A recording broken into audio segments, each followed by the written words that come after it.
실비 없이 노후를 보내게 되는 건데 도대체 이게 무슨 상황입니까? 내 몸도 아파서 힘든데 300% 할증까지 붙을 수가 있는 거예요. 근데 보험사에서 갑자기 800만 원을 추가로 보장을 해줍니다. 향후에 발생할 수 있는 어떤 문제에 대해서도 이의를 제기할 수가 없게 되는 겁니다.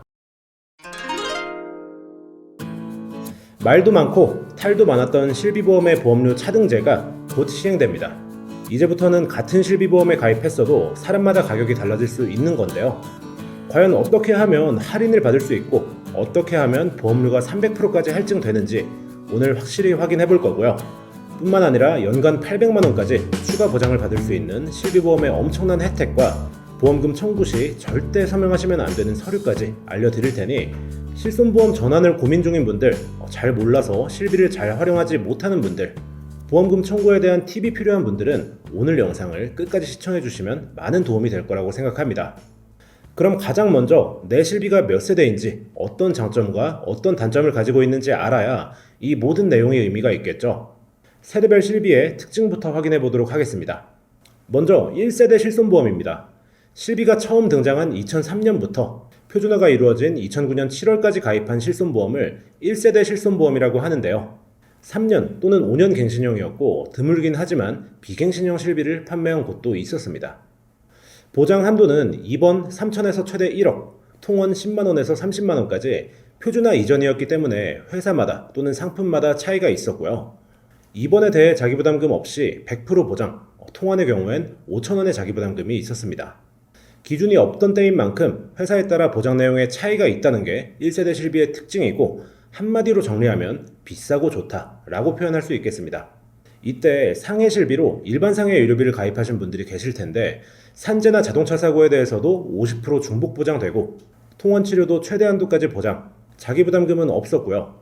치과나 한방치료까지 보장이 가능할 정도로 장점이 굉장히 많았습니다. 이 일반 상해 의료비를 가지고 계신 분들은 최대한 끝까지 유지해 주시길 추천드리고요. 다음은 2세대 실비입니다. 2009년 10월 모든 회사의 약관이 하나로 통일되는 표준화가 이루어졌고 표준화 이후 실비는 가입 시기만 동일하다면 보장 내용 역시 동일하다고 보시면 됩니다. 이 2세대 실비는 17년 3월까지 판매됐는데 판매 기간 동안 크고 작은 문제점이 발견됐고요. 이를 보완하기 위해 몇 차례의 부분 변경이 있었습니다. 대표적으로 13년 4월 이전까지는 3년이었던 갱신 주기가 13년 4월 이후 1년으로 짧아졌고 이때 15년의 재가입 주기도 생겼습니다. 이 재가입 주기가 무슨 말이냐? 이 이후에 가입하신 분들은 모두 가입한 지 15년이 되는 시점이 되면 해지하지 않는 이상 그때 판매하고 있는 실손으로 무조건 재계약을 하게 됩니다. 2세대를 계속 유지하고 싶어도 15년 후에는 그럴 수가 없는 거죠. 예를 들어서 2015년 6월에 실손을 가입하셨다면 2030년 6월 이 시기가 되면 그때 판매하고 있는 실손보험으로 재가입이 되는 겁니다. 2030년이면 지금 판매하는 4세대가 아니라 5세대나 6세대일 수도 있겠죠.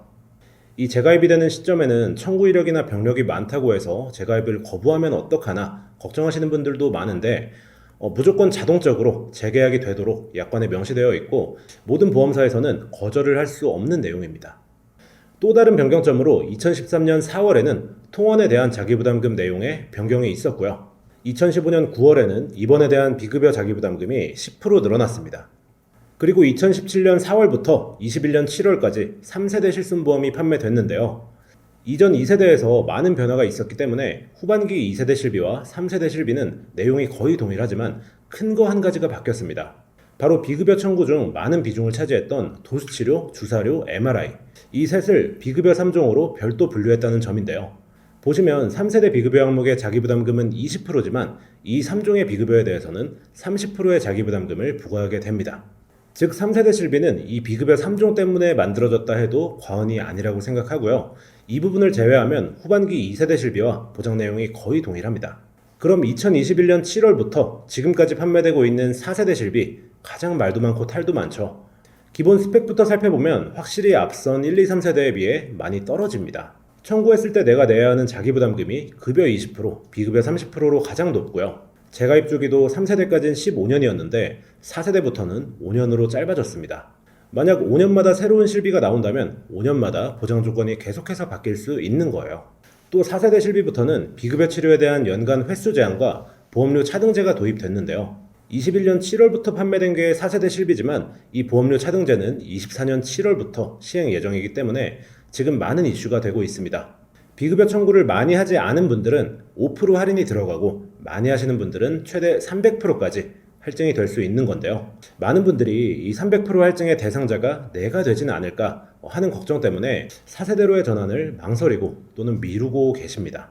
실제로 관련 보도자료를 살펴보면 비급여 청구 금액이 100만원, 150만원, 300만원이 넘어갈 때마다 더 많은 할증이 붙는다는 걸 확인할 수 있는데, 그럼 비급여란 게 정확히 뭘까요? 비급여란 국민건강보험 적용이 되지 않는 치료를 말합니다. 대표적으로 MRI나 도수 치료가 있고, 이 외에도 반드시 필요한 치료가 아니라든지 새로운 치료 기술이라 건강보험에서 보장하기엔 가격이 너무 비싸다든지 이런 치료들이 비급여 치료입니다. 즉, 이런 비급여 치료 외에 건보 적용이 가능한 급여 치료는 아무리 많이 청구한다고 하더라도 할증 대상이 아니고요. 이 비급여 치료에 대한 청구 금액을 조심하셔야 합니다.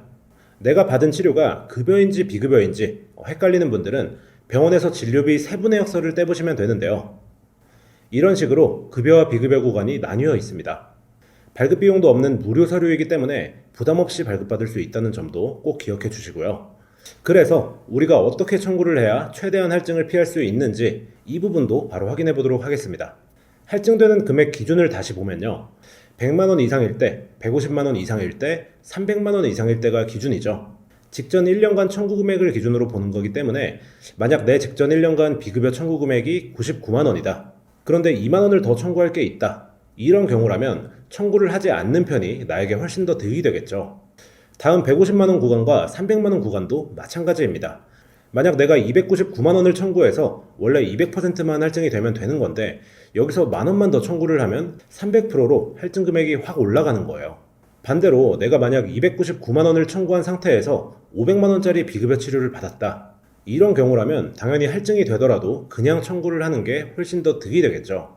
이런 식으로 내 득실을 따져서 청구하는 편이 유리한지 청구하지 않는 편이 유리한지 판단을 하실 수 있고요. 최대 300% 할증이 된다는 게 너무 불합리하게 느껴질 수도 있겠지만 보험료 전체가 아닌 비급여 항목에 대한 비용에만 할증이 붙습니다. 만약 이런 식으로 내 실비보험 가격이 급여 5,000원, 비급여 7,500원 해서 월 12,500원을 낸다 했을 때 100% 할증 대상자라면 12,500원의 100%인 25,000원이 아닌 급여보험료 7,500원의 100%, 여기에 급여치료비를 더한 2만원만 내면 되는 거예요.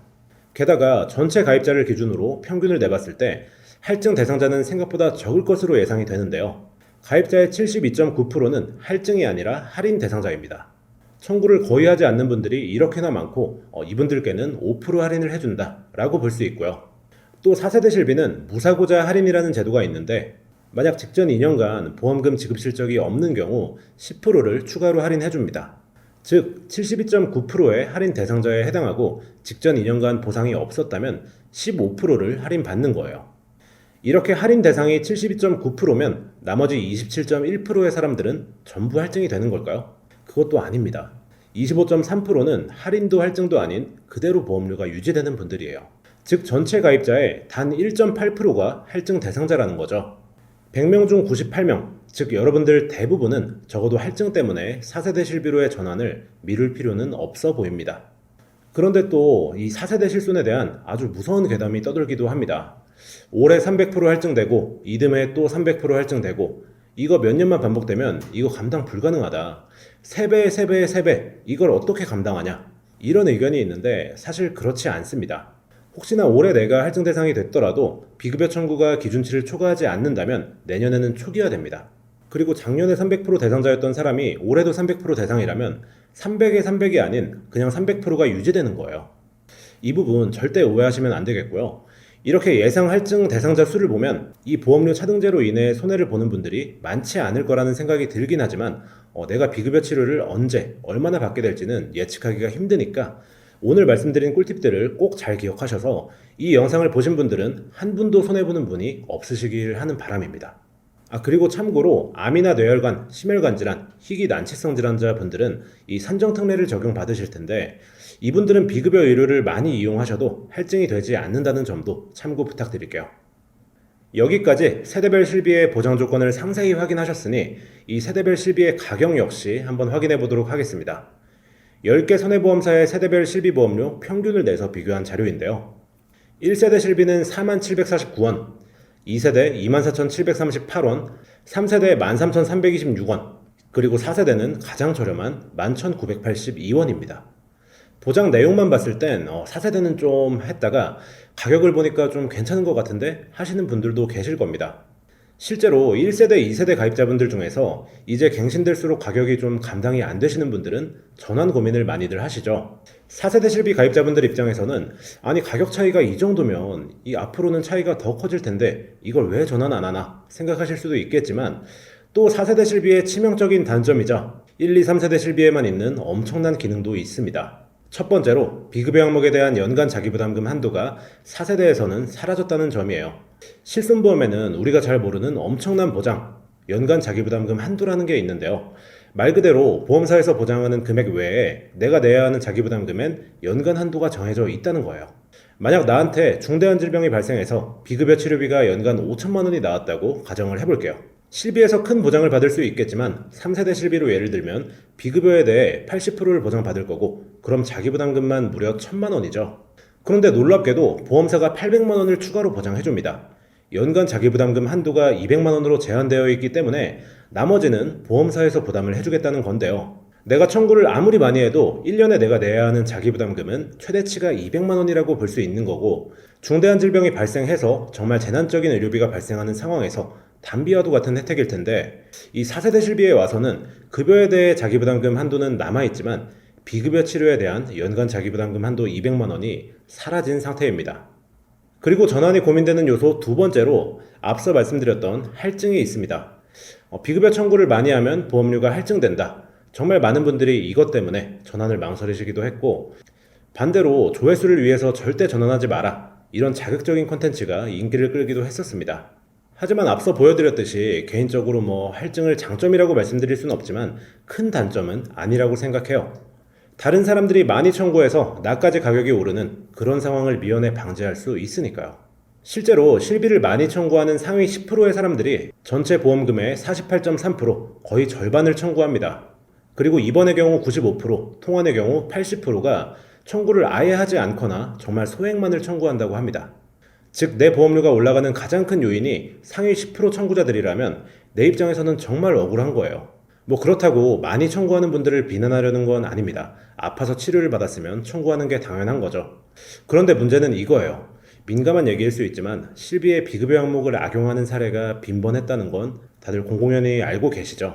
실비 청구가 가능한 아토피 크림을 대량으로 처방받은 뒤 중고로 판매를 한다든지 특별히 아프지 않아도 특정 치료를 받는다든지 이 정확한 수치는 알 수 없지만 갱신될 때 인상되는 실비보험료에서 이런 악용 사례가 차지하는 비중이 꽤 될 거라고 생각합니다. 많은 1, 2세대 실비 가입자분들이 나는 청구도 별로 안 했는데 보험료는 2배, 3배가 올라가니까 너무 부담된다. 이런 말씀을 자주 하십니다. 그런데 할증 제도가 생긴다면 이런 상황을 꽤 효과적으로 막을 수도 있을 거예요. 이 4세대로의 전환을 해야 할지 말아야 할지 여부는 개인의 판단이고 누가 강제할 수도 없고 강제해서도 안 됩니다. 저는 지금 전환을 고민하는 분들은 크게 걱정이 안 돼요. 이분들은 알아서 지금 실비가 감당이 힘들면 전환을 하시거든요. 그런데 문제는 실손보험을 전환하면 큰일이라도 나는 것처럼 이 공포심을 이용하는 분들이에요. 조금만 청구하면 몇 배 할증된다더라. 나중엔 1세대보다 훨씬 더 비싸진다. 저런 실비로는 병원비 감당 못한다. 심지어 보험사가 유튜버한테 돈 주고 전환하게 시킨다더라 하는 댓글도 제 채널에 달린 적이 있고요. 이런 유언비어를 퍼뜨리니까 1세대 가입하신 어르신들 중에서는 정말 전환하면 큰일 나는 줄 알고 지금 당장 실비는 비싼데 전환하면 안 된다니까 그냥 해지를 선택하는 분들이 계십니다. 그럼 그분들은 실비 없이 노후를 보내게 되는 건데 도대체 이게 무슨 상황입니까? 이 보험 하나도 없이 이분들께 큰 병이라도 생기면 저렇게 유언비어를 퍼뜨렸던 분들이 책임을 져줄까요? 왜 해지했냐고 핀잔이나 안 주면 다행일 것 같습니다. 4세대 실비 보장이 줄었다고는 해도 실비가 있는 것과 없는 것은 하늘과 땅 차이입니다. 보험료 감당이 힘들다면 절대 해지하지 마시고 4세대로의 전환이 먼저라는 점 꼭 기억해 주시길 바라겠습니다. 그럼 여기까지 이 4세대 실비의 장점, 단점, 또 각 세대별 장단점을 파악하시고 전환을 결정하셨든 기존 실비 유지를 결정하셨든 우리가 보험 가입을 하는 가장 큰 이유는 보험금을 청구하기 위해서죠. 하지만 보험금 청구 시 정말 예상치 못하게 서명을 함부로 해서 큰 문제가 되는 경우가 있는데 이 부분에 대해서도 한번 얘기를 나눠보도록 하겠습니다. 실비보험 또는 암이나 수술비도 마찬가지로 보험금을 청구하다 보면 보험사에서 갑자기 조사를 나온다고 해서 당황하는 경우가 생기곤 합니다. 뭘 잘못하지 않아도 누구나 조사 대상자가 될 수 있는 거고요. 이때 함부로 서명하시면 안 되는 서류들이 있어서 이 부분에 대해서 얘기를 해보려고 합니다. 난 지금 보험 하나도 없고 앞으로도 보험 가입 안 할 거야 하시는 분들은 건너뛰셔도 괜찮지만 보험을 하나라도 가지고 계시다면 반드시 알고 계셔야 하는 내용입니다. 그럼 가장 먼저 보험금 청구를 해도 조사를 나올 때가 있고 나오지 않을 때가 있는데 내가 어떤 실수를 했길래 조사까지 나온다는 건지 한번 알아보도록 하겠습니다. 첫 번째, 치료 근거자료 제출을 거부했을 경우입니다. 보험사에서 보험금 지급을 하려면 어떤 치료를 받고 어떤 질병을 진단받았고 어떤 치료비에 얼마를 지출했는지 파악이 되어야 하겠죠. 하지만 정당한 사유 없이 보험금 청구에 필요한 진단서나 치료 확인서를 제출하지 않는 경우에 조사를 나올 수도 있습니다. 두 번째는 첫 번째와 비슷한 내용일 수 있는데 근거 자료가 부정확하거나 사실 여부가 불투명한 경우가 있습니다. 환자의 상태나 검사 결과와 치료 내용이 불일치하여 사실 여부가 의심되는 경우에도 조사 대상자가 될 수 있어요.